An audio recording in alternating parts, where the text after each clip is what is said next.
Hari ini aku mau cerita tentang penipu miliarder kripto dengan hidup yang penuh dengan konspirasi teori.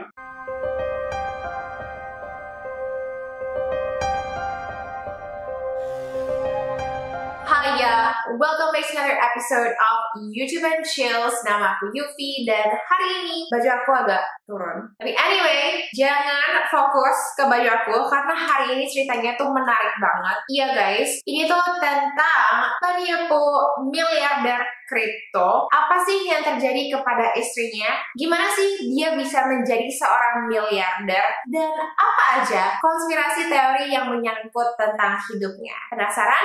Make sure to keep on watching. Nah, hari ini aku mau mulai ceritanya dari segi yang sedikit berbeda, yaitu bukannya dari segi miliardernya, melainkan dari perspektif istri miliarder tersebut. Oke, jadi istri miliarder ini bernama Jennifer Robertson, tepatnya di bulan September 2014 di Kanada. Jennifer berusia 26 tahun. Dia baru saja cerai untuk membiayai hidupnya. Dia bekerja sebagai pelayan restoran. Suatu malam setelah didesak oleh teman-temannya, dia main Tinder. I know, tampaknya cukup familiar ya dari kisah-kisah yang aku bahas itu.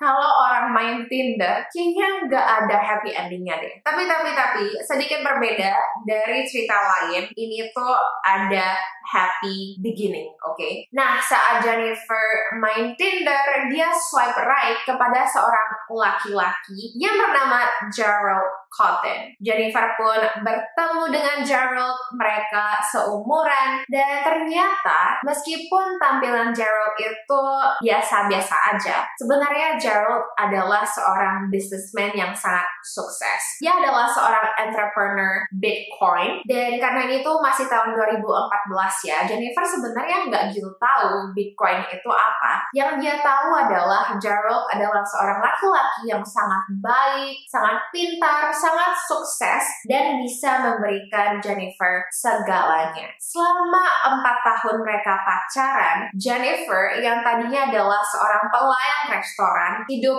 mewah. Dia mengingatkan aku kepada kisah Georgina ya, yaitu pacarnya Cristiano Ronaldo yang awalnya bekerja sebagai SPG di Gucci. Begitu dia bertemu dengan pesepak bola tersebut, hidupnya berubah 180 derajat. Sama seperti Jennifer, dalam kurun waktu 4 tahun ya mereka bertemu, itu perusahaan Gerald berkembang pesat banget. Nama perusahaannya adalah Quadriga X, di mana ini adalah perusahaan investasi Bitcoin dan pasti dong ya hype banget ya. Mana Gerald menjadi sangat kaya, dia membeli rumah di mana-mana, dia juga membeli yacht, dia membeli pesawat jet pribadi, dan dia membelikan Jennifer apa saja yang dia mau. Prada, Fendi, Gucci, Chanel, semuanya. Saking banyaknya uang mereka, Jennifer sering sekali melihat di meja dapurnya itu ada tumpukan uang cash. Saking banyaknya uang mereka. Nah, fast forward ke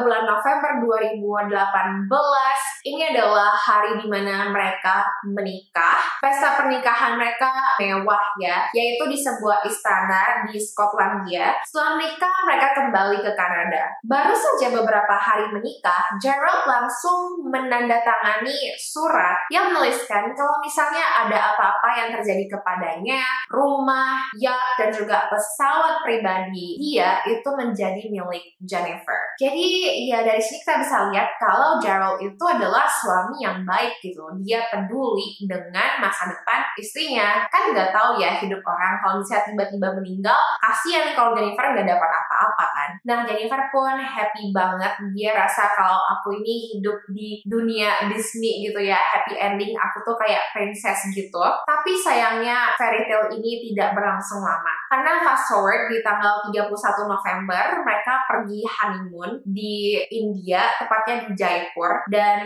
baru saja mereka sampai di sana, Gerald itu udah komplain perutnya sakit, perutnya nggak enak. Nah, kalau kamu pernah pergi ke India, mungkin juga kamu pernah mengalami hal ini, dimana karena makanannya kurang cocok atau kurang bersih, kamu ngalamin food poisoning. Jadi awalnya ketika Gerald pergi ke dokter ya, dokter kira itu adalah food poisoning, tapi setelah dicek lagi darah si Gerald, dokter sangat terkejut karena dokter menemukan kalau Gerald mengalami shock septic. Ini adalah kondisi darurat yang ditandai dengan terganggunya aliran darah akibat infeksi. Dan si Gerald itu juga sebenarnya dia sudah punya penyakit Crohn sejak lama. Penyakit Crohn ini adalah penyakit peradangan pada lapisan dinding sistem pencernaan. Jadi, 9 hari setelah Gerald sampai ke Jaipur yang harusnya mereka honeymoon, ya, Gerald mengalami 3 serangan jantung dan di serangan jantung ketiga Gerald meninggal. I know guys, kayak pada saat honeymoon tiba-tiba Gerald meninggal dan ini membuat si Jennifer sangat terpukul banget. Dia juga sangat terkejut sekali. Dia pasti udah shock banget gitu ya. Langsung dia depresi ya, dia sedih banget. Nah, dia pun kembali ke Kanada, tapi belum sempat dia proses kesedihan ini, dia mulai mendapatkan telepon dari orang-orang yang dia nggak kenal. Begitu dia angkat teleponnya, langsung orang bilang, uang aku mana? Uang aku mana?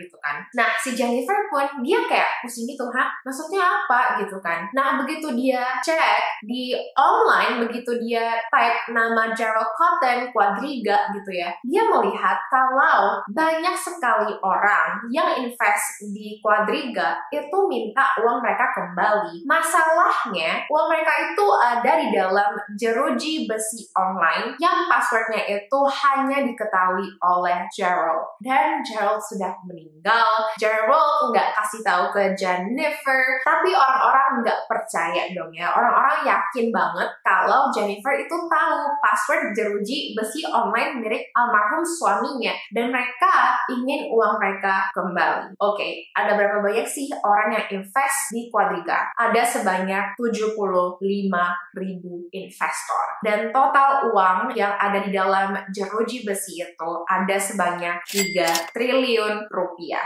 Iya guys, jadi aku nggak bisa bayangin apa yang dirasakan oleh Jennifer, yang pastinya dia takut banget ya, karena orang-orang 75.000 orang ini mau uang mereka kembali. Masalahnya Jennifer nggak tahu passwordnya, jadi dia juga nggak bisa balikin uang yang ada di dalam akun suaminya itu gitu. Nah, semakin hari Jennifer makin merasa panik ya, karena setiap menit ada aja orang yang telepon dan begitu Jennifer angkat, ada orang yang bakal bilang TikTok, TikTok, TikTok, bukan TikTok and Chills, TikTok, TikTok, TikTok, waktumu habis, langsung matiin handphonenya. Jadi beneran kayak mereka ancam si Jennifer gitu loh. Dan juga begitu Jennifer lihat di Facebook, ada orang yang menuliskan uang kami atau kekerasan, kamu yang pilih Jen, end quote. Di Facebook wall Quadriga juga ada orang yang menulis, aku akan take one for the team dan bunuh Jen. Iya, jadi beneran orang-orang tuh pada nggak percaya kalau Jennifer itu nggak tahu passwordnya. Lagi pula mereka berspekulasi ya, loh apakah jangan-jangan Jennifer yang bunuh Gerald gitu loh. Jangan-jangan istri barunya lah yang mencelakai Gerald supaya dia bisa ambil uang 3 triliun itu untuk dirinya sendiri. Karena aneh aja gitu ya, ini kata-kata netizen ya. Baru aja mereka nikah, langsung Gerald kasih surat warisan kepada istrinya. Kok seakan-akan dia tahu sih? Nah, tapi si Jen tetap bersikeras kalau aku nggak tahu passwordnya. Si Gerald nggak kasih tahu aku gitu kan. Tetap aja netizen nggak percaya karena investor dan juga netizen para mikir gitu loh. Nggak mungkin lah ya uang 3 triliun itu cuma satu orang aja yang tahu passwordnya. Kan aneh banget, kayak nggak mungkin perusahaan sebesar itu yang pegang passwordnya itu cuma satu orang doang gitu. Nah, meskipun begitu, tetap aja dari Quadriga maupun Jen mengaku kalau mereka nggak tahu password jeruji besi online tersebut. Dan saking banyak ya ancaman melalui telepon, email, dan juga Facebook, akhirnya mau nggak mau Jennifer harus menutup semua akun sosmednya dan mengubah emailnya. Selain itu dia juga harus pindah ya dari rumahnya karena investor-investor ini tahu rumahnya di mana. Dan bukan hanya satu aja ya properti si Jen ini, ada 3 properti yang dikasih oleh Gerald kepadanya sebelum dia meninggal. Lokasinya itu adalah di Nova Scotia, Fall River, dan juga Kelowna. Dan mau nggak mau, karena investornya tahu alamat rumah tersebut, si Jennifer nggak bisa tinggal di sana. sana, dia harus sewa apartemen, di mana dia bayarnya per bulan. Jadi kalau misalnya ada orang yang tahu dia tinggal di sana, dia bisa langsung pindah. I know guys, bayangin dari hidupnya yang kayak Disneyland gitu, ya happy ending gitu, tiba-tiba suaminya yang baru langsung meninggal dan hidupnya berubah lagi 180 derajat. Mendapatkan ancaman mengerikan dari orang-orang yang dia sama sekali nggak tahu. Nah, nggak lama, Finance Magazine mempublikasikan sebuah artikel yang menteorikan kalau jangan-jangan si Gerald ini memalsukan kematiannya. Jadi kayak langsung ada konspirasi teori gitu loh, karena banyak sekali orang yang nggak percaya kalau Gerald itu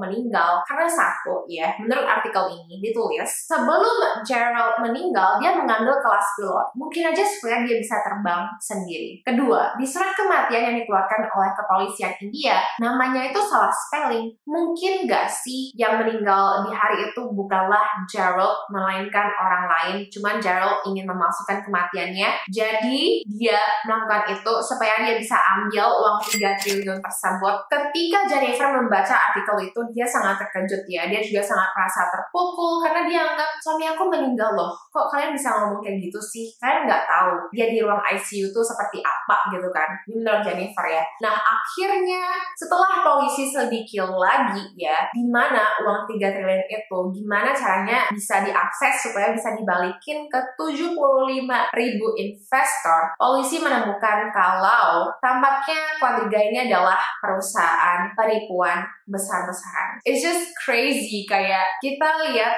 penipuan itu dari skala kecil ya sampai besar ya, sampai kayak yang Theranos gitu ya, kayak ada aja gitu loh ya penipuan-penipuan di mana-mana. Gimana Quadriga menipu customernya? Well, polisi menemukan kalau Gerald sendiri membuat akun dengan nama random seperti Chris McKay untuk membeli Bitcoin customernya sendiri. Jadi misalnya nih ya, aku beli Bitcoin, aku nggak tahu sih gimana cara Bitcoin bekerja, tapi kayak misalnya aku invest 10.000 Bitcoin misalnya. Gerald, yaitu owner dari Quadriga sendiri, dia bakal pakai akun palsu untuk beli Bitcoin aku dengan harga 15.000. Nah, aku bakal kira aku dapat profit 5.000. Nah, lalu aku bakal invest lebih banyak lagi ke Quadriga karena aku yakin aku bakal dapat uang banyak gitu kan. Padahal enggak, itu kayak diputar-putar sama si Gerald sendiri. Dan yang lebih parahnya lagi, si Gerald lalu memindahkan uang investornya ke perusahaan digital exchange lainnya, di mana dia bakal ambil